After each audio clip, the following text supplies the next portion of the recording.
I'm grateful that we're elevating the conversation around youth mental health, especially as it relates to gender. I think there has never been a more important time with all of the recent events happening around the world. Suicide is the #1 health-related cause of death for young people in Canada.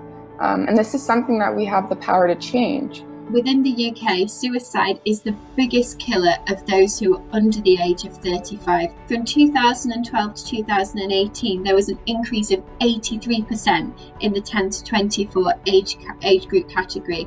And in 2018, we saw an increase of 25% for males. Up to 70% of those that died by suicide had communicated the fact that they wanted to kill themselves, but unfortunately they weren't understood in this communication, either directly or indirectly. COVID has significantly increased the level of suicide. Now it's estimated that about 75% of our youth are impacted by some form of mental health or risk factors towards suicidality during COVID. Approximately 60% of people that phone Hopeline UK who are experiencing thoughts of suicide identify as being female. We also know that in the UK, in terms of our male population, they are more likely to die on their first attempt of suicide, whereas for females, we might see a number of self-harm incidents or a number of attempts of suicide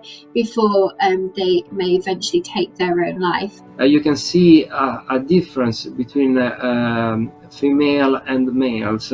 You can see that the females actually had a higher percentage of the 4 entities that were considered. Girls are more likely to attempt suicide, but they have a different path to it.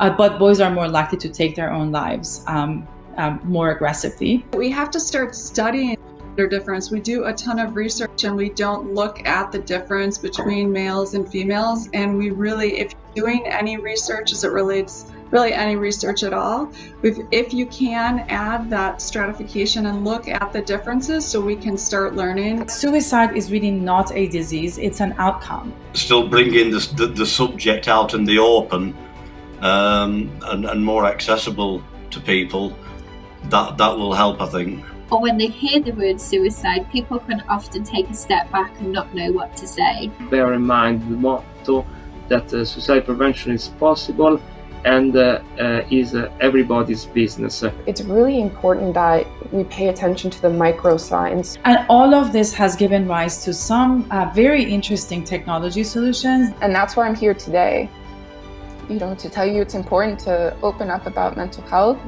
and suicide. So let's start talking now. And don't be scared. Say the word. Suicide. And remember, whilst there is breath, there is always hope.